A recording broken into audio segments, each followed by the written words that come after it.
In the beginning of the movie, we see that Joe lives an extremely controlled and dependent life. He likes to do everything perfectly, such as eating a breakfast of exactly 135 calories every morning. He keeps everything in his house in its proper place and even fixes the smallest tear in his suit immediately. His obsession with perfection has turned into a serious condition, but he does not see it that way. This disciplined lifestyle has helped him a lot, especially in his job. He works as an agent in the NIA, the largest security agency in South Korea. Along with this, he has a strong dislike for all kinds of animals. One day, while he was dealing with a man and his dog, the dog suddenly urinated on his face. While the owner tried to apologize, the situation only got worse and left Joe completely frustrated. Later, his mood improved slightly when he reached the office and was congratulated on his promotion. After that, everyone was called into an important meeting. It was revealed that a VIP guest from China would be visiting, and they were responsible for providing full security. The event was scheduled for the 25th and was meant to celebrate a year of good relations between China and Korea. They were strictly instructed that no disturbance would be tolerated. It was then revealed that the VIP was not an ordinary human, but someone special named Min. Despite his hatred for animals, Joe volunteered for the mission to secure his promotion. On the day of the event, heavy security arrangements were made. Several military units were also deployed to ensure everything went smoothly. To impress his junior colleague, who had just returned from New Zealand, one officer showed a special pen. This pen had the ability to temporarily shut down all electrical devices within a large radius. Although he was not a bad person, his bad luck often caused problems everywhere. Because of this, the device was taken from him and he was told to stay in position. After some time, the program began and Min came onto the stage. Everyone was excited to see her and started taking pictures. Suddenly, attackers launched an assault. They had come prepared and created chaos at the scene. Seeing this, Joe quickly jumped into a golf cart and began chasing them. Meanwhile, the attackers used tranquilizers on Min and forced her into a vehicle. Joe tried to stop them, but they threw a smoke bomb and escaped. Before he could continue the chase, he was hit by a golf cart and fell hard onto the road. As he lay there, his head struck the ground and everything started fading. Just before losing consciousness, he saw a military dog approaching him. The dog seemed to speak, saying that while humans were failing, dogs were still doing their duty. When Joe regained consciousness, he found himself at home with a strange collar nearby. Later, he learned that the NIA had officially declared the entire incident as a training exercise. This was done to prevent panic and hide the truth about Min's kidnapping from the media. He left home to go to his office, but on the way, he again saw the same dog with its mouth tied and a strap around its neck. This time, however, he was able to understand what the dog was saying. The dog was talking to itself, thinking that if it got another chance today, it would be fun and things would go better. Hearing this, he became confused and wondered what was happening to him. He quickly went to a shop and bought some good food and medicine, thinking that he might be sick. At the pet section, a rat inside a container started speaking to him. It begged him to buy it, saying, "Leave the others and take me, uncle. I'm doing great and there's even a discount." Shocked and frightened, he quickly ran away from there. When he reached the office, he heard the fish in the aquarium laughing at him. Until yesterday, he was dreaming about his promotion, but now it felt like he might lose his job. While trying to act normal, he spoke to his boss and asked if he was being fired. His boss replied that he was one of their best agents and had no reason to be removed. However, when the fish would not stop talking, he suddenly shouted at them. Everyone around him looked at him in confusion. He then told his director that he could hear animals talking. The director believed that his head injury had seriously affected him and ordered him to take a few days off and rest. After leaving the office, he went straight to the zoo. There, a fake panda turned out to be someone in disguise named Grumpy. While he was talking with Grumpy, an accident caused the costume to catch fire.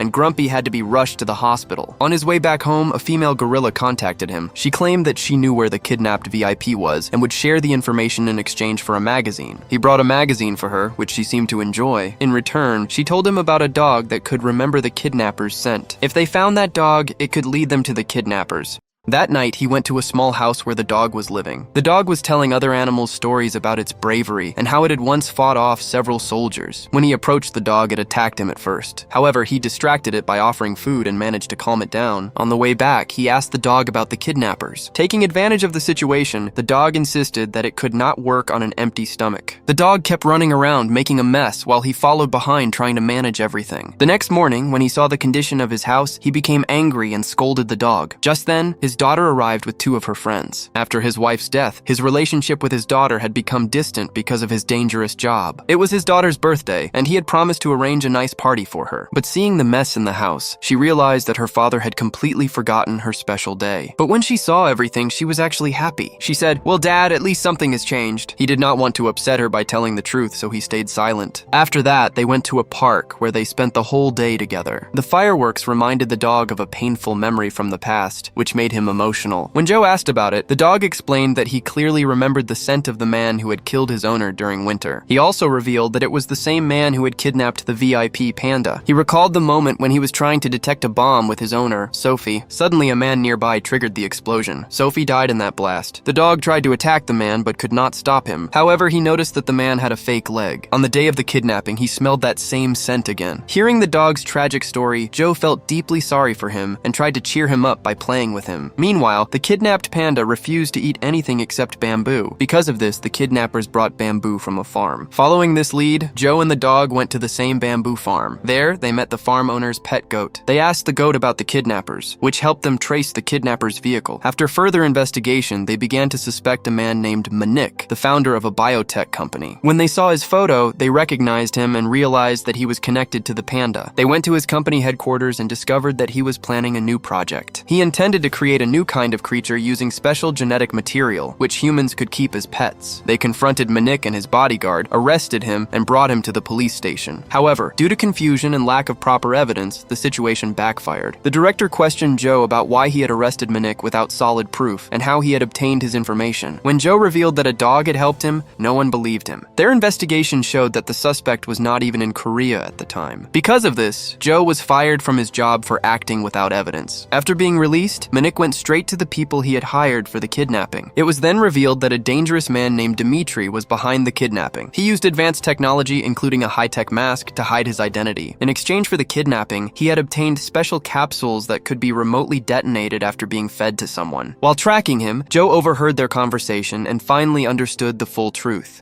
He went to the panda and tried to comfort her, saying that someone would come to rescue her. After that, he rushed to his house and rang the bell, asking to be let in. However, did not trust him anymore because he had lost his job. Soon after, the military arrived and took him away. It was decided that he would be punished for disobeying orders. When he returned to meet his daughter, he realized that she no longer trusted him. Seeing her sadness, he decided that he had to fix everything and save the kidnapped panda. With the dog's help, he tracked the location of the kidnappers and reached a warehouse where the panda was being held. They also came across another agent who had accidentally ended up there and joined them in the mission. He told his companion to stay outside while he quietly entered the warehouse. Inside, they used electrical devices and careful planning to take down several armed guards. Soon, a fierce fight broke out between him and Dmitri. Dmitri almost managed to kill him, but at the last moment, the dog jumped in and saved his life. They quickly escaped with the panda and ran toward safety. Climbing up a hill, they pushed heavy objects down to slow the enemies chasing them. They kept running throughout the night and eventually reached a highway. Taking advantage of the situation, they boarded a bus to escape unnoticed. Meanwhile, back at the warehouse, the situation became tense among the kidnappers. One of them spoke disrespectfully to Dmitri, and in response, he forced an explosive capsule into her mouth and locked her inside a room. Dmitri's real plan was to use these capsules as weapons. He intended to target a major event where leaders from China and Korea would be present. Soon after, a massive explosion occurred in the warehouse, confirming how dangerous the capsules were. Later, he gathered all the animals he had interacted with and ensured that the panda was safe. He then prepared to take her to the official event. On the way, he sensed danger, but suddenly Dmitri's men appeared and captured him. He saw everything, but could not stop them in time. Before being taken away, he told the dog to go and find help. Meanwhile, Dmitri had already fed explosive capsules to several trained dogs that would be present at the event. He planned to use them as living weapons. The event began, and leaders from both countries gathered peacefully. When the panda came on stage, Dmitri started the countdown on his device. Suddenly, chaos spread among the crowd. The exits were locked from the outside, trapping everyone inside. Just moments before the capsules were about to detonate, he managed to act. Using a special device, he disabled all electronic systems in the area. This stopped the capsules from activating inside the dogs. Dmitri tried to escape, but he was chased down. During the final fight, Dmitri was badly injured. He attempted one last attack, but the dog jumped in front and protected his owner. The next day, he woke up in the hospital and was told that the dog had sacrificed himself. Both he and his daughter broke down in tears. However, the doctors soon revealed that the dog was still alive and just resting. In the end, he was honored with a medal for his bravery. Peace was restored and everything returned to normal.